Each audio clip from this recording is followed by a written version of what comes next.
पाकिस्तान के वज़ीर आज़म ने आज भारत को एक दफ़ा फिर ऑफ़र कर दी है कि आएँ बात करें, मुज़ाकरात करें। ये ऑफ़र्स वो बहुत ज़्यादा कर चुके हैं जब से वज़ीर आज़म बने हैं भारत को। वजीर आजम शहबाज शरीफ ने भारत को एक बार फिर दोस्ती का हाथ बढ़ाया। पाकिस्तान अपने हमसाये से बात करने के लिए तैयार है, मगर शर्त यह है कि भारत संजीदा मामलात मेज पर बैठकर हल करने को तैयार हो। प्राइम मिनिस्टर शहबाज शरीफ ने एक समिट में स्पीच के दौरान ये कहा कि दोनों मुल्कों को टेबल टॉक करनी चाहिए और जंगे मसाइल का हल नहीं है, तनाज़ात के पुरअमन हल पर यकीन रखते हैं। वज़ीर आज़म की भारत को फिर मुज़ाकरात की पेशकश। लेकिन इसी के साथ हिना रब्बानी खर ने यह कहा है कि India is darling of the west. India west का डार्लिंग है और जब रिलेशंस की बात आती है तो पाकिस्तान के साथ रिलेशंस पर उसके कुछ टर्म्स एंड कंडीशंस होते हैं। तो इससे पहले कि हम इन दोनों की नमस्कार दोस्तों, प्यारा भारत वन में आपका स्वागत है। दोस्तों, भुखमरी और खराब अर्थव्यवस्था से जूझ रहे पाकिस्तान को एक बार फिर पीएम मोदी जी याद आ रहे हैं। पाक पीएम शहबाज शरीफ ने मोदी जी से गुहार लगाई है कि आए हमसे बात करें। दोस्तों, कुछ दिन ही बचे शहबाज सरकार पाक जनता को ये बताना चाहती है कि हम भारत से बात करना चाहते हैं, लेकिन भारत बात नहीं करना चाहता। भारत ने कई बार पाकिस्तान को जवाब देते हुए कहा है कि पाकिस्तान पहले आतंकवाद को बात बंद करे तभी बात होना संभव है। तो चलिए दोस्तों, पाक मीडिया की इस पर क्या राय है, वीडियो शुरू करते हैं। पहले हिना रब्बानी खर की स्टेटमेंट को देखे लेते हैं। ये कहना उनका कि India darling of the west है, तो इसका मतलब ये हुआ कि जब हमें ये पता चल गया कि मैं तो ये समझती हूँ कि उन्होंने ये स्टेटमेंट गलत दी है। असल में उनको ये कहना चाहिए था कि India darling of the world है। इंडिया इस वक्त पूरी दुनिया का डार्लिंग बन चुका है, उनको ये बात कहनी चाहिए थी। लेकिन उन्होंने सिर्फ ये बात की कि वेस्ट का है। उसकी वजह क्या है? उसकी वजह आप जानते हैं कि अभी कुछ दिन पहले इंडिया के प्राइम मिनिस्टर नरेंद्र मोदी साहब का दौरा हुआ है, और वो दौरा कितना बड़ा है, और उसके बाद जो अमेरिका के रिलेशंस है पाकिस्तान के साथ, उसकी कोई और समत जो है अब मुकर्रर हो चुकी है। And we look towards the north. We've done very well with the north. China is a country that we've had good relations with. We've had good economic relations with. But now we have the new de-risking and the delinking and the new nomenclatures which are coming in, which are shaping the world in a really, really, really massive way, and perhaps changing the landscape that you refer to of the world. And so there's that containment issue on the north, but we obviously continue to engage with them intensively and aggressively. And then there is the east. Okay, which is the darling of the West, but really has decided to be the darling of the West while at the same time being very, very belligerent within the East.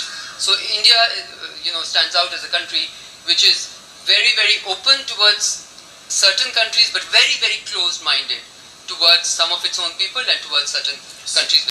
सबसे पहले तो sir आप जानते हैं कि ये सरकार जो है वो सिर्फ 6 दिन की रह गई है, और अभी 6 दिन के बाद जो है इनकी गवर्नमेंट जो है वो वैसे भी ख़त्म होने वाली है, शहबाज शरीफ साहब की। और उससे पहले भी जब से ये गवर्नमेंट आई है किसी ने भी इसको सीरियसली नहीं लिया। वैसे तो खैर बाकी गवर्नमेंट्स को भी कोई नहीं लेता, लेकिन इनको तो बिल्कुल ही नहीं लिया।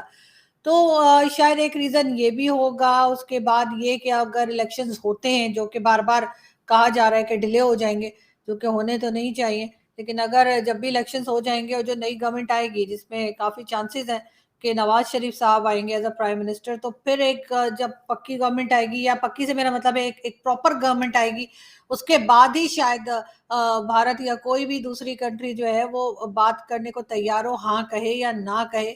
अभी आपको भी पता है, मुझे भी पता है कि शहबाज शरीफ साहब की क्या हैसियत है और कितनी पावर है उनके हाथ में। और दूसरा ये कि वो 6 दिन रह गए तो अब वो ये बात कर रहे हैं। उनको तो ये बात जब वो आए थे पहले दूसरे दिन में ही कर लेनी चाहिए थी। अब 6 दिन में वो ऐसा क्या करिश्मा दिखाएंगे जिसमें, या चमत्कार दिखाएंगे जिसमें कि सब कुछ ठीक हो जाए।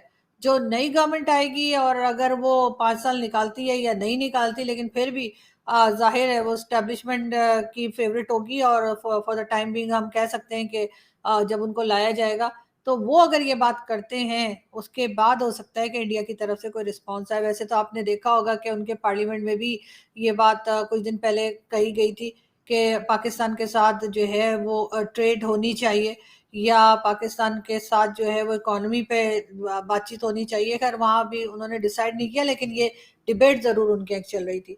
बाकी जो हमारी गलतियाँ हैं, जो हम करते रहे हरकतें हर थोड़े दिन के बाद, तो भारत वो इतनी जल्दी भूल तो नहीं जाएगा सर। क्या गलतियां हमने कर दी हैं मैडम? आपको याद होगा कि जब प्राइम मिनिस्टर मोदी दोबारा इलेक्शन में आ रहे थे 2019 में, तो उन्होंने इंटरनेशनल लॉ की वायलेशन करते हुए पाकिस्तान के अंदर सर्जिकल स्ट्राइक की थी। तो उसका रिस्पांस में पाकिस्तान की सरकार ने जवाब दिया, और बड़ा मेयर्ड कैलकुलेटेड जवाब दिया, और एस्केलेशन भी नहीं की, बल्कि उसके बात को डी एस्केलेट किया हालात को, और इवन के इंडिया का जो पायलट था वो भी वापस कर दिया। तो आप कह रही हैं कि हरकतें, तो हरकत आपको ये नहीं लगता कि जो पाकिस्तान की हुकूमत है, जो कि यही यही इसी असम्बली की बात कर रहे हैं, अगर फॉर एग्जांपल यही असम्बली पावर में थी उस वक्त, जो अभी ख़त्म हो रही है, जब प्राइम मिनिस्टर मोदी ने अपनी एयरफोर्स को कहा कि स्ट्राइक करें पाकिस्तान के अंदर। सो आपको क्या लगता है, क्या ऐसा जो है वो पाकिस्तान डी एस्केलेट करे लेकिन हरकतें पाकिस्तानी करे? What do you make of this? नहीं सर, पाकिस्तान की अब आप ना माने तो और बात है सर, ये तो मतलब आपकी पुरानी आदत है सर। आप यहाँ के आप तो बड़े-बड़े टीवी चैनल्स पे जाके एकदम इनकार कर देते हैं, और यकीनन इसके लिए बहुत हिम्मत चाहिए कि आप सबके मुँह पे बैठ के कहें नहीं ऐसा तो कुछ हुआ ही नहीं। और सर इसके लिए मैं आपको नहीं 21 नहीं तोपों की नहीं, सलामी क्या देती नहीं हूँ। हुआ? क्या नहीं देखिए, हुआ? मैं वही बताने लगी हूँ सर, कितनी बार हमारे यहाँ से जो कश्मीर साइट है वहां से कितनी बार लोग पकड़े गए हैं वहां इंडिया में जाते हुए। अभी रिसेंटली, छोड़ दीजिए उन लोगों को, रिसेंटली हमारा एक ड्रोन जो था वो उधर वाघा बॉर्डर के पास ही चकरा के गिर गया था, जिसमें ड्रग्स थी। कितनी बार वो लोग कह चुके हैं कि जी आपके यहाँ से हथियार आते हैं, आपके यहाँ से ड्रग्स आती हैं, और उसका सबूत भी अभी हमें मिल गया कि वहां पर जो आपने हामिद मीर साहब का शो भी देखा होगा, उसमें वो बात कर रहे हैं किसी मिनिस्टर से, और उन्होंने कहा कि हाँ जी यहाँ से ड्रोन्स जो हैं वो भी जाते हैं, हथियार भी जाते हैं, ड्रग्स भी जाती हैं। फिर मुंबई अटैक को ले लीजिए, चाहे पुलवामा को ले लीजिए, उड़ी को ले लीजिए, कितने ही ऐसे जो हम लोगों ने सो कॉल्ड एडवेंचर करने की कोशिश की कारगिल समेत, और उसके बाद जाहिर है आपके ख्याल से कि दूसरी तरफ के लोग जो हैं वो किसी किस्म का रिएक्शन नहीं करेंगे, वो हमें कुछ नहीं कहेंगे। हाँ, उनका पायलट पकड़ लिया और उसके बाद जिस तरह से छोड़ना पड़ा वो भी हम जानते हैं। अगर इतने ही हम सही थे, इतना ही हमने ठीक तरीके से उसको अरेस्ट किया था और वो गलती पे थे, तो इतनी जल्दी क्यों छोड़ दिया? रखते ना 2-4 दिन। यहाँ पे तो ये तक कहा जा रहा था कि टांगे काँप रही थी और पता नहीं क्या कुछ हो रहा था। तो ये तो हमारी हालत है, और उसके बाद बार-बार जाकर हम ही वहाँ पे शरारत करते रहे, हमारे ही लोग करते रहे, और बाकायदा कहते भी रहे हैं। बहुत से लोग ऐसे हैं जो मुल्क के अंदर बैठे हुए हैं